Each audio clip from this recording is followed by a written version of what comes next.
Hello YouTube, this is Dave with SpinnerX Studios and welcome to my channel. And finally, here's the updated room tour that I've been promising. You know, I started this channel, I don't know, 8 or 9 months ago, and I started my first video was a room tour. So it hasn't really been that long ago, and you might ask, well, why another room tour already? And really kind of two reasons. First of all, like a lot of you I'm sure, I just can't seem to help but buy more crap. And I certainly don't need it, but nonetheless I do buy some. But probably the primary reason why is I had a number of statues and some art at my office and where I work, and we at the end of the year moved offices, so I had to pack my stuff up and I just brought it home. I didn't want it being moved by the office movers who tend not to be too kind to collectibles. So anyway, I brought it home and set it up, and so that's why we're going to have kind of a new room tour here. You're going to see a lot of stuff you've seen before, but a few new things too. So let's get started. And one of the new things, a number of pieces of art, and the first one is this piece here. This is the X-Men by Sideshow. And I think they did this print in 3 versions. What is it, the blue team? I think it's called the gold team. I may be getting that wrong. They did a print, I believe, of each team. Then they did this larger print of both teams together. And you know, a number of years ago when Sideshow came out and announced that they were going to do art, I was a little bit skeptical. But I have to admit, I've enjoyed a lot of their art, and you're going to see a fair number of pieces in this tour. So moving on, here is a Alex Ross limited edition.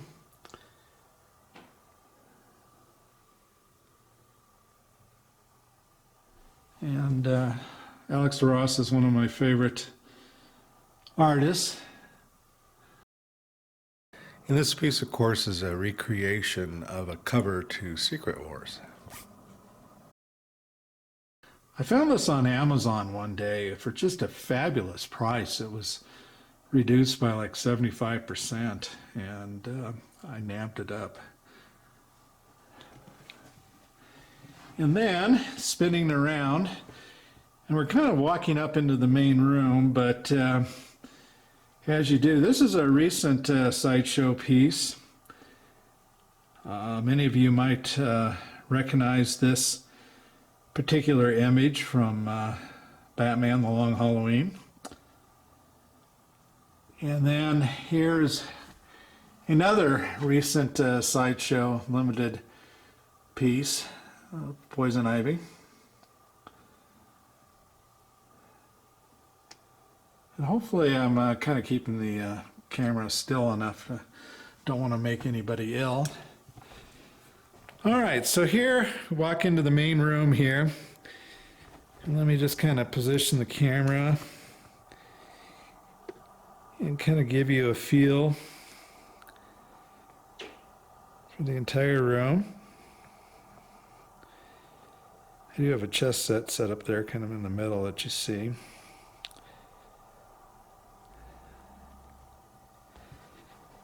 And let me kind of pick up the camera and just kind of keep spinning around so you get a feel for the entire room.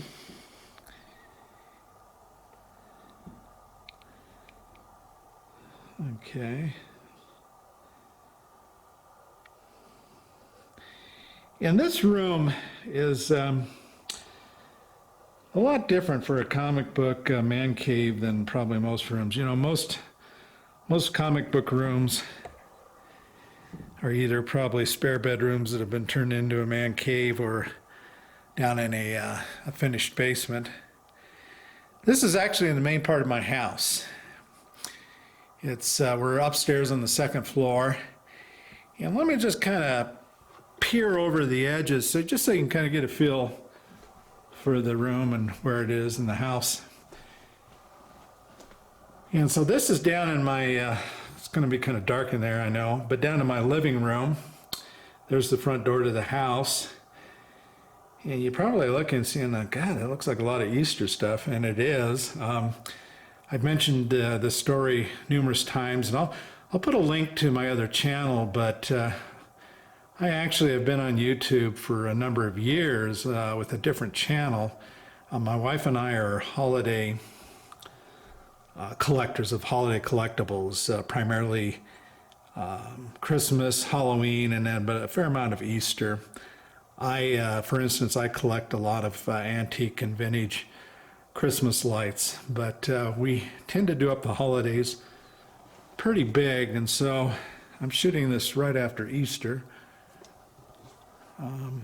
So you're going to see Easter stuff. But anyway, as we move over to the other side here, this is looking then down into our family room. And if we were to kind of just drop down the floor, we'd be in the kitchen area.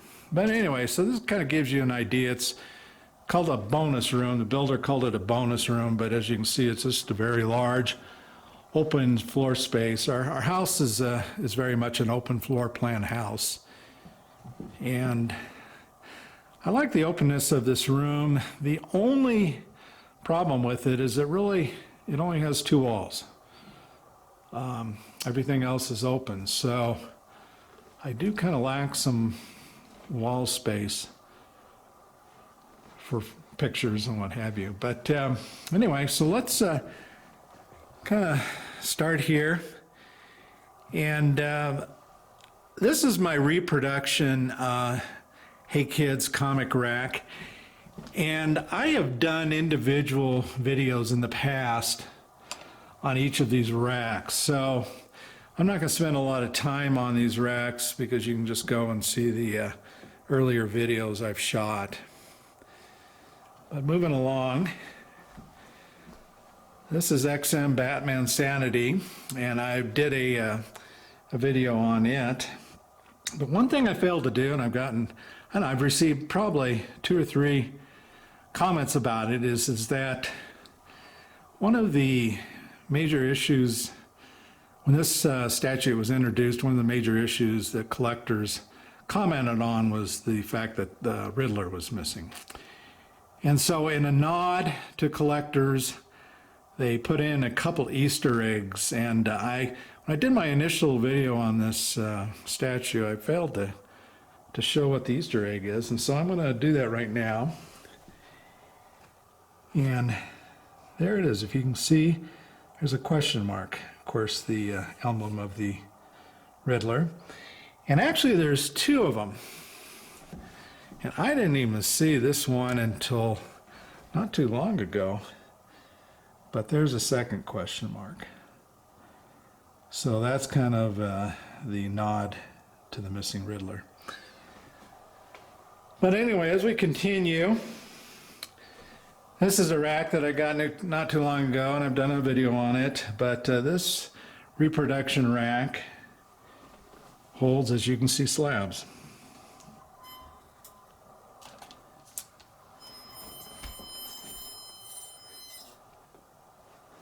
And I've really been enjoying this rack so far.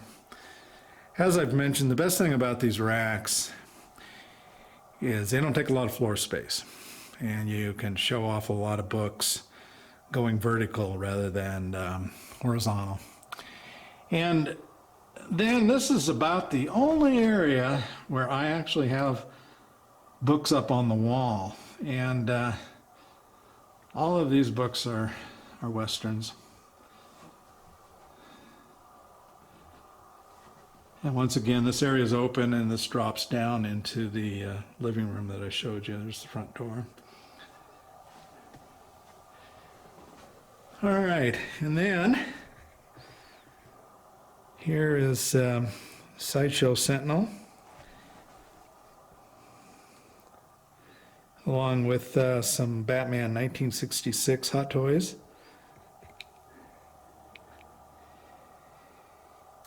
And then there's Mr. Freeze by Sideshow.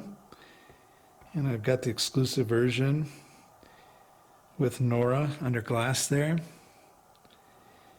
There's an older Wolfman. I think Clay Moore might have made that. I'm not 100% positive, but that's an older statue. And then here we have XM's Poison Ivy from their Samurai line.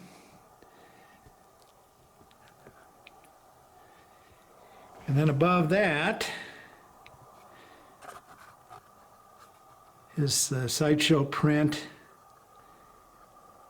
done in the style of Jim Lee's X-Men #1 books when he moved from Uncanny X-Men over to X-Men. For those of you who are collecting back then, you may have recalled that I think he did 4 or 5 covers that when you put them together, they came together as this particular limited edition print. All right, moving on. There's a couple old statues, Frankenstein, and then there's Dale Keown's Pit. Pretty primitive statues compared to what you get today. That pit there is probably, I don't know, only about 10 inches tall or so.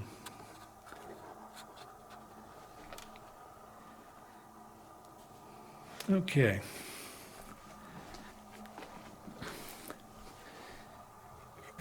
This is my vintage Comics Read One Today rack. And there's the topper for it. It's in really great condition. I lucked out in getting this rack. As I spin it, I think you can see that the topper is pretty much almost in mint condition. I mean, it's got to be kind of like if you were to grade it like a comic book, I'm sure it would come in like a 9.4, 9.6. And as I've mentioned in my video on this rack, I keep reader copies of comics in here. I call it my kids' rack. You're going to see quite a number of some Spider-Man there, but primarily actually what's in it is stuff like Archie's, Classic Illustrated, some Harvey Richie Riches. Probably about 80% of the rack is filled with that material. So if some little kids or somebody comes over and they want to pull a comic book out of this rack and read it, they're more than welcome to. Okay. And here we have yet another Sideshow print. This, of course, is taking after the Avengers movie. There's Thanos doing the snap with the Avengers attacking him. And then this is another Alex Ross piece, kind of a who's who of the Spider-Man universe. Done after John Romita style. In fact, you can see John Romita's signature there. So I think he may have penciled it and then using that pencil, Alex Ross did the painting.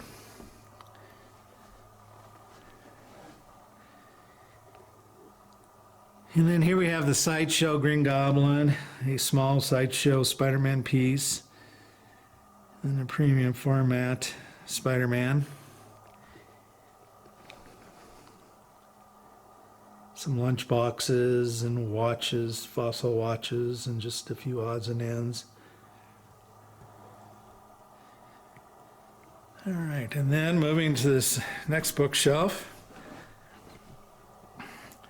This was another find on Amazon, an Alex Ross limited edition piece, Spider-Man and the Sinister Six. I got on a really great price again. And here's one of the new statues that you haven't seen. And that, of course, is Doc Ock by XM Studios. And next to him is Sideshow Rhino. And once again, just some odds and ends, lunchbox, Batman game. And then, let's see if I can kind of zoom in. That was from San Diego Comic-Con a few years ago. A friend of mine got me that. Mattel got together with DC in celebrating Action Comics #1, and so that's an actual Hot Wheels type car in that packaging with kind of Superman doing the scene from Action Comics #1. And okay, let's see here. Let me zoom back out. So there's, of course, a couple Sideshow Wonder Woman and Superman pieces. And then the building there, the lighted building, is made by Department 56. It's the Daily Bugle. And Department 56 is well known for making the lighted villages that you would see at Christmas time. And then down below is Sideshow's Hulk, and then another pit piece. I have two of those. And then a small Bowen Hulk. Then in this bookcase, we've just got some odds and ends. Some vintage lunch boxes in the bottom. And then on that second shelf from the bottom is yet another Department 56 scene.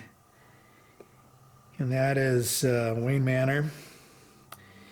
And hopefully maybe you can see Bruce and Alfred there out in front. And then as you move over, that's supposed to be the Batcave. There's the Batmobile, and then Batman and Robin, and then the Joker coming around the corner to get him. And Catwoman's in the background there.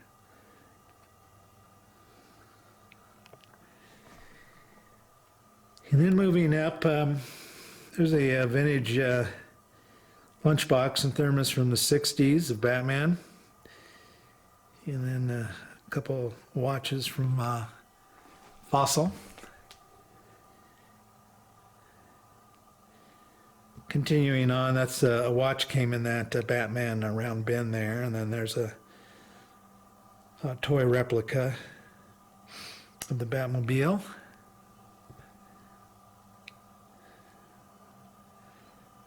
Some more Fossil Superman watches, and then a Superman safe. Let me lift up the camera here to. These are some leather hats made by a company called Blonde Swan here, made in the United States. Very high quality. Found them at the Denver Comic Con one year, and they kept coming back, so each year I bought a hat. I think we've got 4 in all, and you see 3 of them here. And then up on top, let me kind of back up again, is Sideshow Rogue and Domino. And then this is another Alex Ross print in conjunction with John Romita. The cool thing about this, and there were only 12 of them that were made this way, is that John Romita did a little remark there, see, of Spider-Man's head. That was drawn by John himself. And John Romita is probably my favorite comic book artist. And then here, if you've seen my videos, is my prize rack, probably from the 60s, Gold Key Comics.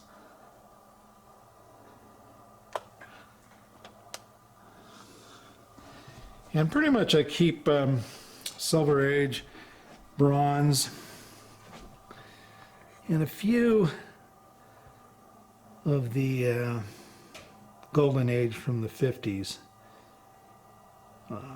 The rack won't fit the older Golden Age, but as you know, in the very latter part of the Golden Age, the books were kind of reduced in size, and so I can kind of get some of those in here. And then moving along. Oh, I forgot. Right there is some original color art to a couple of the Marvel trading cards, and I've got some of that art in my den too. I think it was maybe my second or third video where I featured this original colored art. So if you're interested, you might go check out that video. And then, moving over, this of course is Sideshow's Hulk v. Wolverine, a rendition of Hulk 181. And then here is an original color art color guide for a Rogue poster that Marvel put out back in the 90s.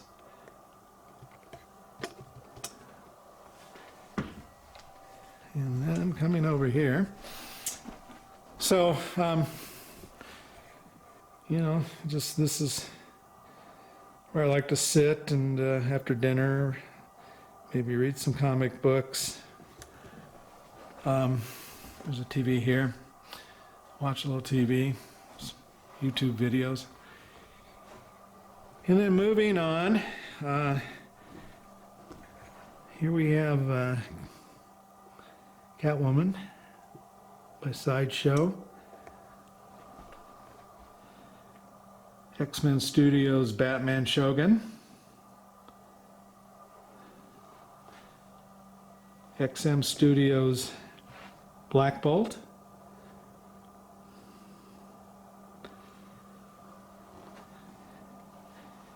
XM Studios' Batgirl in the Samurai series.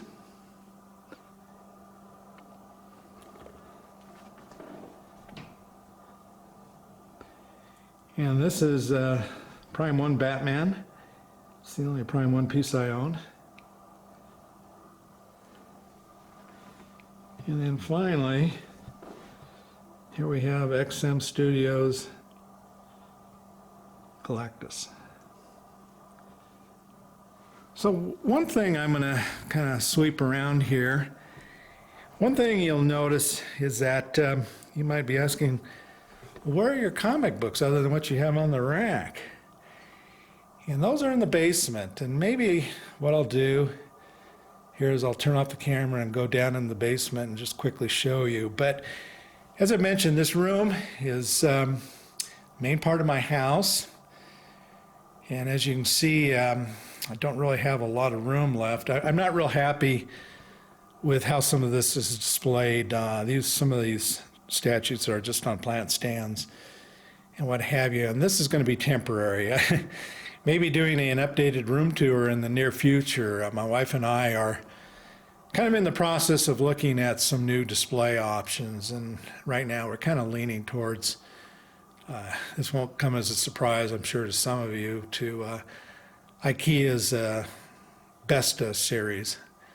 One thing I have to do is I have to be able to get electricity to whatever units I get for display purposes, because when my wife and I put up our huge Christmas display, I put my vintage lights up here and I actually light them, and so I have to be able to get electricity to the display cabinets. So that really kind of limits me as to what we can do.